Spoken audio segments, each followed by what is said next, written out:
Di era digital, semua harusnya bisa lebih mudah. Ngurus klaim, tak lagi ribet. Cukup buka fitur My Claim di BNI Live Mobile, masukkan data klaim Anda, ikuti petunjuk, dan klaim Anda langsung cair. Anda juga dapat mengakses informasi lain cukup dengan sentuhan jari. Mau tanya-tanya status polis, status klaim, atau cari tahu soal produk, bisa lewat live chat di website BNI Live. Hidup menjadi lebih nyaman jika kamu selalu menjaga kondisi. BNI Live hadir memberikan perencanaan masa depan dengan segala kemudahannya. BNI Live.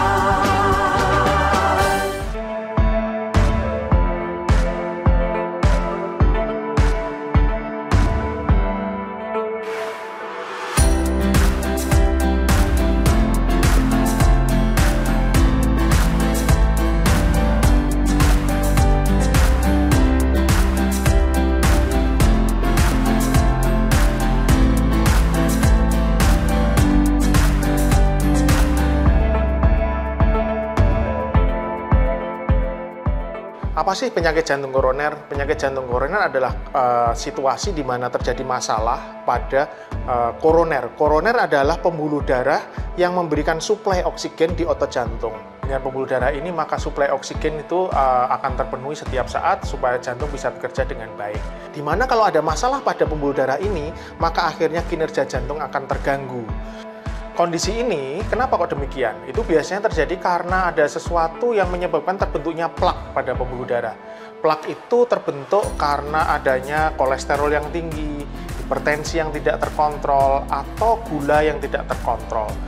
Kalau kita biarkan ya, faktor risiko itu kita biarkan terus-menerus, hipertensi yang tidak terkontrol, gula yang tidak terkontrol, kolesterol yang tinggi terus ya, jarang olahraga, stres yang terus-menerus ya, seperti yang sering kita dapat pada dunia kita sekarang ini ya, di mana tuntutan sangat tinggi, banyak pasien yang hidupnya stres ya, itu menyebabkan plak itu makin lama makin bertambah. Ketika terjadi penumpukan kerak lemak ini terus-menerus, yang terjadi adalah akhirnya adanya penyempitan atau penyumbatan pembuluh darah jantung.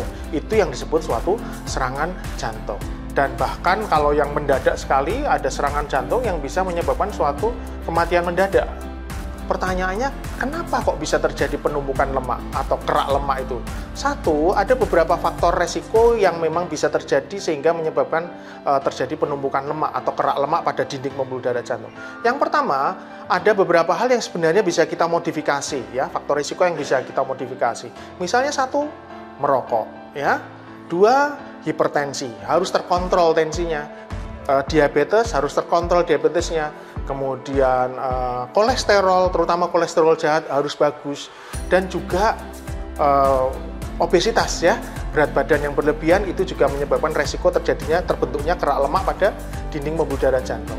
Tapi memang ada beberapa faktor resiko yang tidak bisa kita modifikasi. Misalnya faktor usia, ya wajar memang kita semakin usia semakin banyak kerak lemak pada dinding pembuluh darah.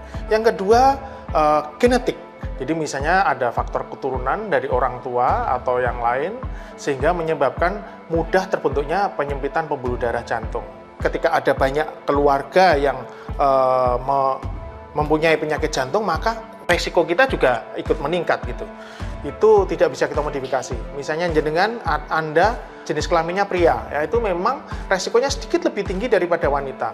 Karena di mana wanita ini mempunyai hormon estrogen, di mana dia punya efek melindungi terhadap pembentukan plak pada penyakit jantung.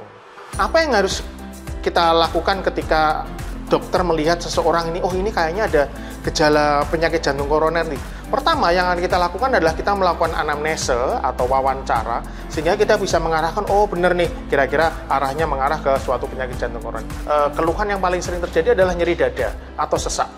Nyeri dadanya paling sering di dada, bisa di kanan, bisa di kiri.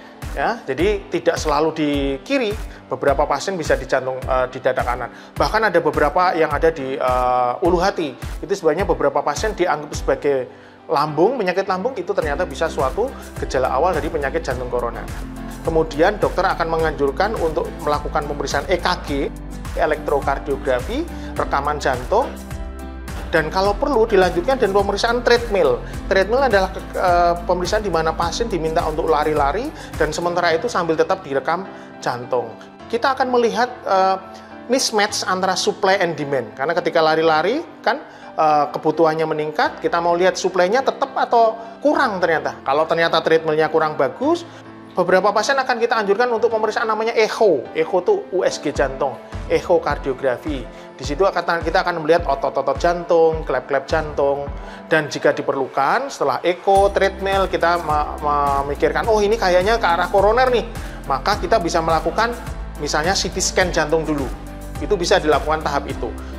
Tapi jika misalnya dari treadmill sudah kelihatan sangat positif dengan keluhan yang sangat khas, maka dokter jantung akan menganjurkan pemeriksaan namanya kateterisasi jantung, di mana ada alat kecil yang dimasukkan lewat pembuluh darah tangan masuk ke jantung, kemudian di situ kita akan menilai berapa persen penyempitan dari pembuluh darah koroner. Tidak semua penyempitan harus dipasang ring atau stent. Ada beberapa yang bisa hanya dengan pengobatan biasa. Jadi intinya tidak harus takut untuk dilakukan kateterisasi, karena dengan demikian kita bisa memberikan terapi yang paling tepat.